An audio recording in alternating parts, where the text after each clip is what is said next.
conditions, we can solve it. But no, that wasn't good enough for our president. It wasn't good enough.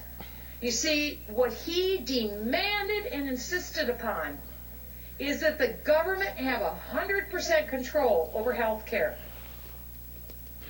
100% control? The American people lose control?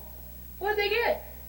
They get health care, health insurance, I should say, that is more expensive than anything they've ever paid for before, and they get less for it. Well, what a deal, Mr. President, Mr. Speaker, what a deal.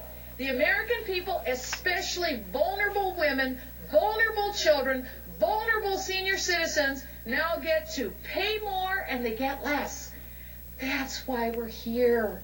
Because we're saying, let's repeal this failure before it literally kills women, kills children, kills senior citizens.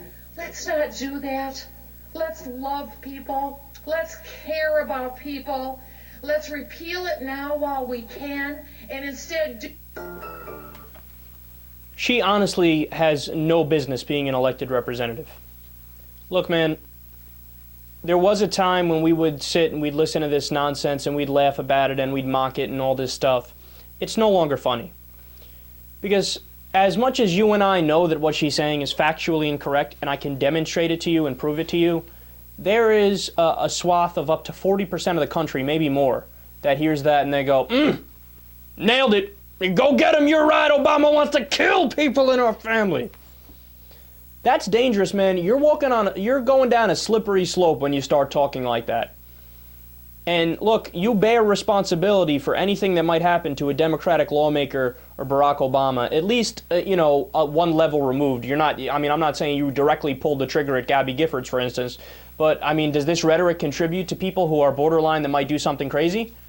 Come on, you can't be naive enough to think that's not the case. She's literally saying that Obamacare is, her words, literally going to kill women, old people, etc. No, man, you can't say that. First of all, at the beginning, she goes, Obamacare, it's 100% government takeover. That's embarrassing, man. How little do you know about a law that passed, and you're a congresswoman? Look, anybody who knows, who actually read the bill, or read about the bill, or read any provisions in the bill, knows that it's a very conservative fix to healthcare in this country. So what it did is it mandated that the American people buy from private insurers, private businesses. That's not government. That's the opposite of government. So the idea was birthed from the Heritage Foundation, which is a conservative think tank. They originally came up with the idea of the individual mandate.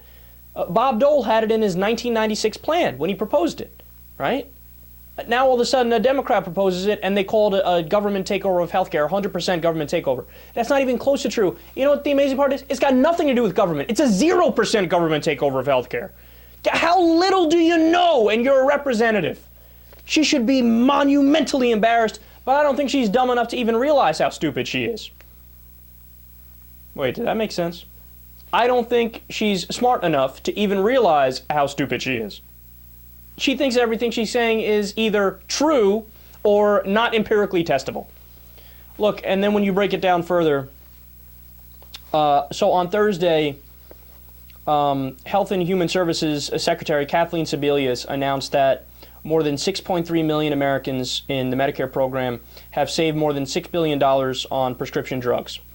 That is directly because of Obamacare closing the Medicare donut hole.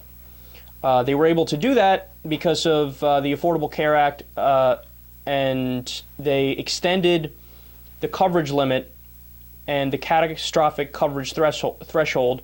So in the past, if the cost of your drugs was between $2,700 and $6,100, you had to pay all out of pocket. So Obamacare stepped in and said, no, we're going to cover a large percentage of that and make sure that people don't suffer who are in this area, right?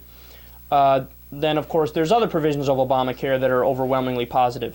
So there's a ban on insurance companies from discriminating based on pre-existing conditions. There's a ban on insurance companies from having lifetime spending caps.